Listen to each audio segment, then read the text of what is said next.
You are listening to Season 3 of Black Girl Missing, a podcast that covers stories of black girls reported missing when they were under the age of 18. When black girls go missing, their cases are severely underreported in mainstream media. We want to shift the narrative. We invite you to listen, learn, and do whatever you can to help us bring as many girls home as possible. Due to the sensitive and sometimes graphic nature of these cases, we advise you to use caution when listening.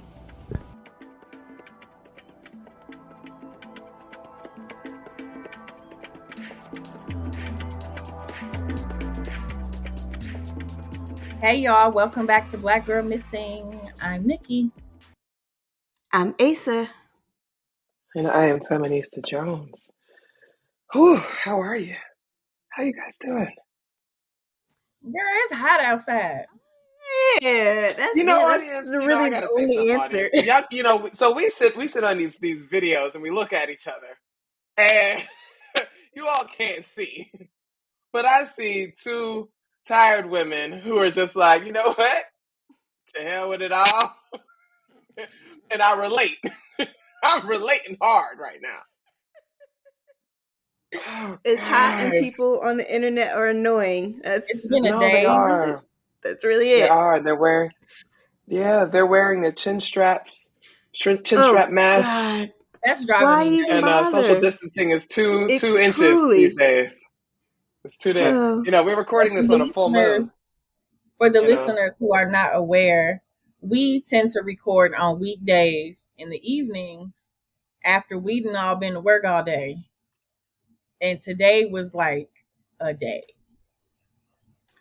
It was it a was a day. day. I actually That's worked today, so I feel like I had to earn my that whole doesn't happen paycheck very often. just today. I feel like Wow, damn. the moment I got to my office to wow. the time I shut the door. And I was like, why is this happening to me? They What used to make happened? guacamole at work today. I mean, I had That's what I some heard. time between meetings, and I was hungry, so I made guacamole, and Hmm. then I didn't get another Hmm. break until 6 o'clock in the evening when I clocked Wow. out. What the hell? Wow. Yeah. So I mean, we're here, y'all. We love y'all. Um, this season we've really been covering some really interesting stories, but most of them have been fairly recent, right? Like, during times that we've been alive. And today I think we have a story that happened even before I was born, and I'm the old head of the group. So I think I think we're gonna jump into and y'all listen. We laugh and we joke and we have camaraderie with each other. Um, we all live in three different cities, and it's not very often that we are able to get together in these kinds of spaces. So we genuinely enjoy each other. We love each other very much. We're close friends. So, don't confuse our jovial nature with being dismissive of the severity of the cases that we cover. We try to offer some levity. We try to give a little bit of something to take the edge off. Before we hop into these stories. All right, so we ready? All right, so today we're going to be talking about Marialice Clark. Okay, on August 1st, 1972, 14-year-old Marialice Clark went missing from Omaha, Nebraska. But her story actually starts 2 years prior, when she was 12 years old. And we all talk about Black girls, and I just want to give people a little bit of context that at this particular time in United States history, there was a lot of racial tension across the country. There was a lot of, there were riots that were happening in cities across the country. There were groups that were organizing really under the Black Power movement to try to support Black people and advocate for their rights. And I just kind of want to give you a little bit of context in this time. This was also around the time where Omaha got a Dr. Martin Luther King Boulevard, because the brother had been assassinated 4 years before. So we were still dealing with a lot of that stuff. I just wanted to kind of locate us in that place. So let's go back 2 years. On July 2nd, 1970, a bomb exploded at Component Concepts Corporation on Omaha's near North Side. The business had a Defense Department minority subcontract, and that was motive enough for the so-called militants, according to the Omaha police captain Murdoch Plantner.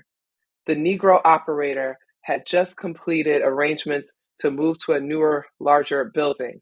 He had borrowed money from a local bank, and the city council had rezoned an area so he could move. He had been on television publicly thanking the council and the bank. That's what they said. Okay. So again, a bomb exploded. Okay, at a Wait. corporation. I need a pause. Hang on. So Okay. is he implying that something shady was happening in favor Yes. of black people? Of course he was. Okay. I just wanted to make sure I was getting that right. Yes. Yeah. No, we're not allowed legitimate business. Again, so that's why I wanted to give people this context, right? Because there wasn't nothing that we could do. And this was also a time, people may not also recognize that they were actually starting to give out these kinds of minority contracts to different people across the nation. Like there was, Dr. King had died, Malcolm X had died, Medgar Evers, there was all these kinds of like leaders and these folks that were fighting for freedom that were dying or had been killed and things like that. People were demanding legislative change, policy change, help and support and things like that. So yes, we started seeing around this time an emergence of these kinds of contracts going to so-called minority business owners. Okay, and then in a few years, you'd start seeing them going to women as well. And that's why we now have the women and minority kind of contracts that happen. So this was starting to happen around this time. So ATF, the Bureau of Alcohol, Tobacco, and Firearms agent Thomas Sledge and Richard Kurd aided the Omaha police in the investigation, naming members of the National Committee to Combat Fascism, or the NCFF, formerly known as the Omaha chapter of the Black Panther Party, as suspects. So they basically saying that the Panthers went and blew up this, exploded this bomb at this corporation. And it sounded like they were trying to say it was fraud because they like almost like, people set things on fire because they want to collect the fire insurance money. Right. Okay. I viewed it as they were saying that when they said the motive was enough for militants and that business had a Defense Department contract, I was taking it as they're working for quote unquote the man. So that's why they were considered suspects. Okay, I mean, I can see that. That I saw it a little bit different, but I mean that we could rock with that too. We could rock with that too. So according to Ed Clark, who is Marialice's older brother, their older sister Linda had dated a prominent member of the NCFF, a man named Ed Poindexter. Their home was so close to the girl. We already there, Poindexter. Interesting. Right. Their home was so close to the NCCF headquarters that they could see the back porch from their front porch. Ed also stated that the young men in the NCFF were a welcome part of the neighborhood and no one feared them. All right, so they have clout. But again, this was formerly the Black Panther Party chapter, right? So there's some clout. At this time, they were establishing themselves. This is who you wanted to be around. This is, what you wanted to be a part of. And they're coming out looking in the cause, and they taking up the cause and fighting for Black people. So after this bombing, Thomas Sledge, who was competing with the FBI to solve the cases of several bombings across the Midwest, presented an affidavit naming Marialice as an informant and claimed to have interviewed the then 12-year-old. Now, wait a minute. Mm-hmm. Yeah. No. Now, why would a 12-year-old be an informant for the FBI? Questions that need answers. Especially when her sister was romantically involved with someone they suspect being part of this bombing. Okay. All right. So anyway, and why a 12-year-old? She's a minor. Why? Okay. You know what? So for those close to Marialice, like her brother Ed and her mother, they were not aware that she was named an informant, nor did they receive a copy of the affidavit until 1997. Do the math real quick. That's 25 years later. Okay. That is ridiculous. And they believe the information it contained to be a lie. I would also think it was a lie. Probably was. Because she's 12 years old. but you know what? They adultify Black girls, right? And Black children. And so this idea that she's 12, yeah, she's 12 to us, but to them, she grown. Right. I wonder if there were like laws and things or like kind of policy rules around what age informants could be back then. That's But interesting. also, If anybody knows anything about us and wants to send us an email, let us know. You know what I'm thinking about also is, remember, COINTELPRO was still active at that time. They supposedly shut it down in 1971, but I don't believe that for one moment, and neither should anyone else. No, not for 1 second. Nah. They're still alive. They're still going. Right. They're still, Okay? yeah. They They're put still my ass moving. on the watch list. Come on. No, they still going. No, I hear you on that. I hear you on that. And I'm with the family. I don't get an affidavit till 25 years later. I'm supposed to believe that one, it hasn't been doctored over time, and two, that it was ever really legitimate. Okay. I don't know about everybody that's listening. I'm still stuck on the fact that they said a 12-year-old was an informant, but okay. And then usually informants are people who have legal troubles or have some kind of something hanging over their head. So what could they have used to make her become an informant? Okay, we're gonna let that go because cops lie. Cops lie. That's the bottom line, and we see that now. Okay, for those listening, we're in the time of the Uvalde shooting and all this information coming out with these lying, coward cops. So cops lie by default, right? All right, so the affidavit lists numerous weapons in such intricate detail. The relatives question how a seemingly average preteen knew so much about firearms and explosives. We're all asking the same question too. So you mean to tell me she's like, well, the AK-47, it got 73 rounds on it, and I got the Glock 19, I got the 45 sawed off, like what the hell? Like, it makes absolutely no sense. It's absurd. It is so absurd. It is so absurd. It's so absurd. You read the story and you're like, did they disappear this girl? Like, what the FBI got her working somewhere right now? They about to send her to the moon with these new images. Okay, whatever. She wasn't a militant. Her brother told the Vanish podcast. Okay, that was a podcast he spoke with, and he was like, she's just a schoolgirl. She's a preteen. She's a little girl. Okay. Marialice was first assumed to be a runaway. As with so many of our young girls, people assume that they ran away, and there's little investigation that goes into their disappearances. So this was definitely one of the issues that came up early on in the investigation. So in 2016, her brother created a change.org petition, and I think this is important because sometimes we talk about how the family carries things on. The family never forgets. The family does not let go, right? And we're going from 1972 to 2016. So what is that? That's 16, 20, that's 36 plus 8. What is that? 44 years. 44 years after she disappeared. Her brother is still trying to figure out what is going on, right?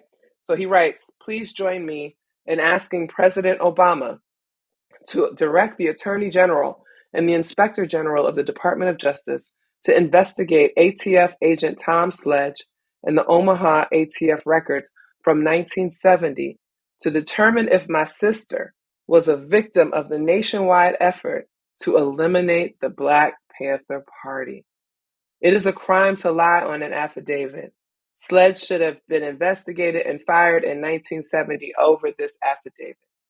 Everything Sledge did to investigate, on an August 1970 bombing that was blamed on the NCCF should also be questioned and investigated. He may have fabricated evidence to convict 2 innocent men for a crime they didn't commit. And that's really interesting because if you think about it, if they're saying that she's an informant and she's dropped a dime on the NCCF, and then they come back later and they, are trying to arrest and blame these people for this bombing, then they were probably citing her fake or her alleged testimony and saying, well, we've been working on this for a couple of years because we had this informant who was close to them, and she told us this, this, and this is why we believe that happened. But if they were lying about her and her engagement with them, then they were lying about everything. So again, we're talking 44 years later, y'all. And his brother has not let this go. So in the position, he states that this agent, Tom Sledge, claimed my baby sister saw 10 boxes of machine guns with 6 guns on each box inside the NCCF. He said she described the guns so accurately, he knew they were AK-47s. He also claimed Marialice saw 15 bundles of dynamite with 12 sticks to a bundle inside the house. He said that 5 men, some of whom I knew, made a bomb out of dynamite in front of my sister. I do not believe that is true. Sledge never told our mother that he put my sister's name on his affidavit. And he spelled her first name wrong as well. Mary Ellis, Maryellis, making me wonder if he ever met her. Because her name is Marialice. It's Marialice. So her mother wasn't informed that she was, if they actually even spoke to her, wasn't informed that they were speaking to her and she was a minor. So aside from that, because I don't think they ever talked to her. And then she knew the exact number of all of these weapons and bombs, make and model, all that jazz. The girl said 12 by 12, 4 by 4. Right. She described the gun so accurately. He knew that they were AK-47s. How would she describe that? How would a child who was first of all, kids are poor historians as it is. They don't know how to know things accurately. And if they think they're going to get in trouble, they lie. They lie. They make up things, whatever. So listen, they wake up in the morning. You be like, "Good morning." They be like, "Good morning." I'm like, "You lying." He's lying. For him to say she described an AK-47 so well, what did she tell you? Did she say, "I know how long the muzzle is"? You probably don't even know what the hell that is. Like, come on, this is ridiculous. They're trying to make this baby out to be like a fucking gun runner. Like, she's like a top-notch gun runner is what they're trying to make her out to. She's an Israeli gun dealer. And acting like she's Jason Bourne. Right. Like, Born identity ass shit. Like, come on.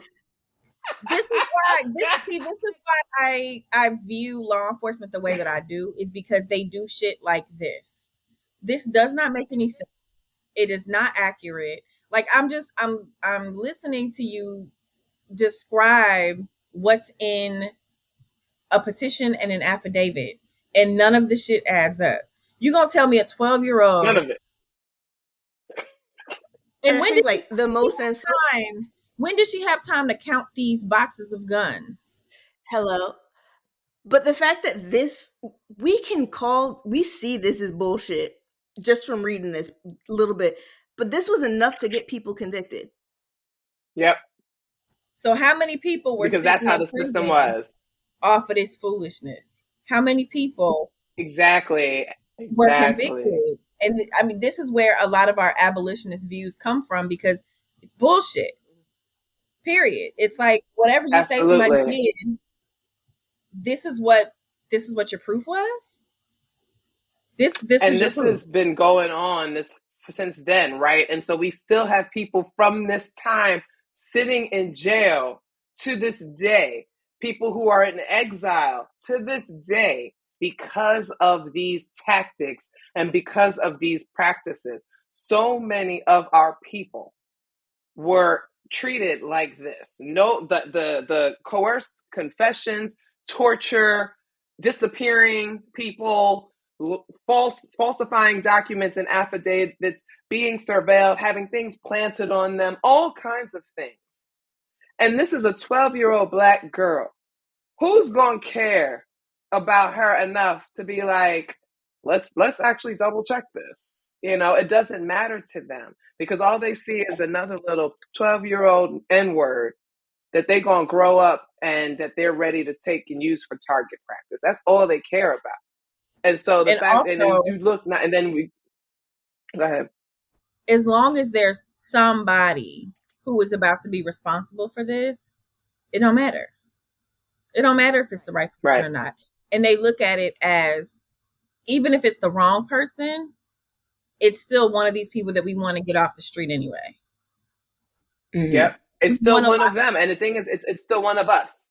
It doesn't matter. As many of us as they can get off the streets, as many of us as they can lock up and put, sell up to these private prisons, as many of us that they can try to enslave again, they don't care.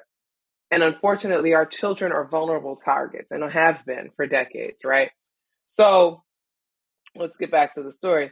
So the affidavit that was used by Sledge to get a federal search warrant, okay, they have to say federal because y'all don't know how hard it is to get a federal search warrant. Okay, Mm-hmm. So the affidavit used by Sledge to get a federal search warrant for the NCCF headquarters. Before the raid on July 21st, 1970, U.S. Attorney Richard Dyer called the Federal Bureau of Investigation for possible intelligence concerning fortifications at the NCCF headquarters. And the search warrant was squashed by the Department of Justice, claiming unreliable and false information, since the FBI already had an informant in the chapter. Pause. I gotta let y'all. Got it for the people that don't know. The Black Panther Party was plagued by informants. Okay. By the end of the 70s, they said that it was assumed that almost 1 in every 2 Black Panthers was an FBI informant on some level. Okay. And this is talking directly to people that were involved in the Panther Party and other activist groups. The Black Panther Party had become so unstable and so riddled with informants that they couldn't trust anybody. And so this led to a lot of tension and a lot of friction, not just within the Panther Party itself, but with these other groups like an NCCF and like some other groups that were out there, because they were like, has everybody turned, FBI informant? We got to lock it in. We got to be, more secure with our stuff. They weren't trusting people. They were doing their own interrogations of people and things like that because they couldn't trust anybody. All right. So they're saying that they already had an informant. So they're like, there's no way that this 12-year-old girl was your informant because we already had one. And our informant was not a 12-year-old girl. Right. They also didn't want a repeat of the raid in Chicago that had killed Black Panthers Mark Clark and Fred Hampton in December of 1969. ATF agent Tom Sledge was told to return the search warrant to the judge unserved. So the feds were like, nah, you're full of shit. You can't do this. This is not right. This is wrong. We already got this taken care of. And we're not about to get into a situation where we end up killing some people who haven't done anything again, even if they're Black. That's not a good look for us. Right. Fred Hampton was popular, y'all. Mm-hmm. Speaking of informants, man. Whew, anyway. That story there, man. Anyway. So in August of 1970, the police were lured to an abandoned building in which there had been placed a suitcase full of dynamite. Said dynamite exploded, killing one police officer and injuring another. The NCCF was investigated for this incident, and 2 of its leaders, David Rice and Ed Poindexter, were charged, convicted, and sentenced to life in prison. All right, listen. I mean, we don't know if they did it, allegedly. But I would understand if they did, why they did it. We're not saying that they did it, but I could understand. Fast forward 2 years, August 1st, 1972. Okay, that's where we started this story. Marialice was last seen near the Valley High Lounge in Omaha, Nebraska.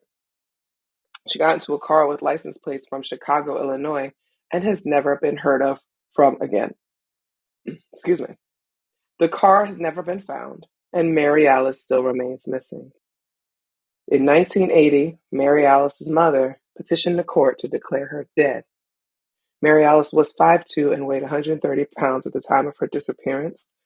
She has a birthmark on her right hip and a scar on the back of her head. And if anybody does have any information, they should contact the Omaha Police Department at 402-444-4127. There's actually very little information available about Marialice Clark, but to the family's surprise, the creators of the Vanished podcast uncovered a police report that documented the rape of Marialice in 1970, but there was no known investigation. Theories are swirling about that say maybe her disappearance was retaliation for snitching, either on her assaulters or on the NCCF. And so let me tell you again. All right, so I got to give you a little bit of context, a little bit more context here. So remember, just a few minutes ago, I said that there was a lot of paranoia within these groups. There was a lot of paranoia flying around. There were people that, because they suspected others of being informants, things like that, would engage in torture practices, weaponizing rape and other kinds of things. That is not acceptable behavior. We do not condone that. We do not anything. Unfortunately, that was a common tactic within some of these groups, including the Black Panther Party. And a lot of times we try to glamorize the Black Panther Party, but we have to be honest about a lot of the things that they were doing. One, the patriarchy that they were upholding and the abuses of the women within the Black Panther Party. They'll come and say, oh, well, the women were leading a lot of the chapters and things like that. And I'm like, yes, yeah, a couple of women, a handful of women that may have been doing that. But the women that were also like the foot soldiers and things like that, I mean, people have documented it, written about this. Eldridge Cleaver wrote about it. Others, they were concubines. You know what I mean? They were being used almost as sex workers, as they were being forced into, to having sex with Black Panther leaders and all those kinds of things. There's somebody I'm not going to name, but I'll tell the story. And I'm not saying the name for my own personal reasons, but there was someone who was allegedly involved in such a so-called torture situation because he had gotten to a point where he was extremely paranoid about the people around him because of everything that was going on in his time. And he was accused of torturing two women. And he does not speak about it or whatever, but other people who looked into it said that it was because he believed that they had been informants and that they were trying to destroy their organization and things like that. And so this was something that regularly happened. Bobby Seale allegedly did it. Huey Newton allegedly did it. I believe that Huey had it done to Bobby. So there was a lot of this kind of thing going on within these organizations. So and I'm saying that because this seems like it could be viable, right?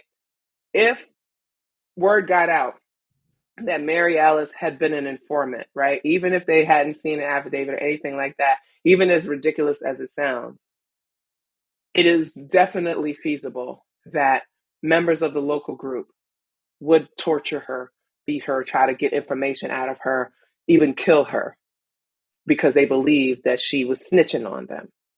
Okay. And it's horrible. It's horrible to think about that. It's horrible to think about our people getting to a place where we're supposed to be fighting for liberation. And instead we are torturing, raping, abusing, and killing each other out of paranoia and fear. Right. So there's that element. There's also the element that she was a 12-year-old girl. And we know when we look at things like street harassment and sexual assault and violence, especially within our community, we know that 12-year-old girls are very easy targets for predatory older men. Okay. This was very real in the 70s, just as it was real in the 80s, 90s. It is still real today. They are preyed upon by older men in our community. So it is also possible that something like that happened to Marialice Clark. And this fact that the police are, uncovered a document that said that she was raped at 12 years old. We have no information about it because they didn't bother to investigate it. Why did they not bother to investigate it? Because it was only a few years earlier that it became illegal to actually rape Black girls and women. So this is not a priority thing, right? Like it was perfectly legal to rape Black girls and women until the late 60s. So why, think in 1970, why would that be a priority for anyone, right? So, those are some of the things I'm thinking about. But yeah, so we don't have a whole lot of information, but this background does really kind of set it up that it's a strong possibility that it has something to do with this particular organization and her proximity through her siblings to this organization. If somebody was trying to hurt her brother, right, or hurt the guy that her sister was involved with, taking the little girl would do it, right? Maybe they tried to offer a ransom or something like that, and maybe the siblings ain't saying nothing about that. We don't know that the siblings and the family are giving us the whole story either. You see what I mean? Right. So, so long ago. But this is definitely an interesting story. And she's never been seen from again. I mean, I would think that she's probably not alive anymore, but that no body, no recovery, nothing. So this story is still open. I just have to wonder, like, how hurtful it is for her mom to have just gotten to the point where she just gave up hope and said, can you just list her as deceased? Right. Yeah. That's to get rough. some closure. Mm-hmm. Yeah. Just try to get some kind of closure or something. That's so sad. Yeah. All right. But well, I mean, that like was a story of somebody, Marialice Clark, and I don't know. What do you think? I feel like somebody knows something. And maybe with us posting this and other podcasts covering it, maybe, just maybe, something might happen. Right. That would be amazing. Right. All right. So that's the story of Marialice Clark, and we appreciate you all for listening. And we will continue to bring you these stories of Black girls that have gone missing before they turned 18. We definitely appreciate all the support. We get a lot of love from folks. And we don't take any of that for granted. We really appreciate those of you that listen, those of you that tell people to listen, those of you that share our social media posts and share the stories and things like that. We really, really appreciate you. Shout out to everybody that gives us 5-star ratings. We love you. We love you. We love you. And also all of our listeners that send us messages and emails, giving us other cases to research. That's really, really helpful on our end. Yeah. All right. Goodbye, y'all.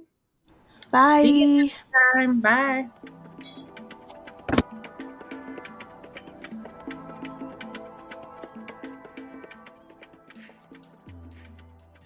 Black Girl Missing is researched, written, and produced by 3 concerned Black women who want justice for missing Black girls.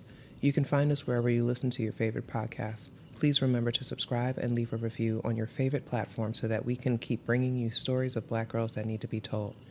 Today's episode was written by Feminisa Jones and produced by Nikki Irene. The Black Girl Missing theme was produced by Siraj Khalif. Be sure to follow us on social media. On Twitter, we are at BLK Girl Missing. On Facebook, we are at Black Girl Missing Pod. On Instagram, we are at Black Girl Missing Podcast. Visit our website for more information on each case, blackgirlmissingpod.com. Contact us on social media or email us at blackgirlmissingpodcast@gmail.com with any tips, feedback, or names of girls you want us to look into. You can also support Black Girl Missing by subscribing to our Patreon, where you will receive exclusive behind-the-scenes content and bonus episodes. Go to patreon.com/blackgirlmissingpodcast and subscribe today. We really appreciate your support.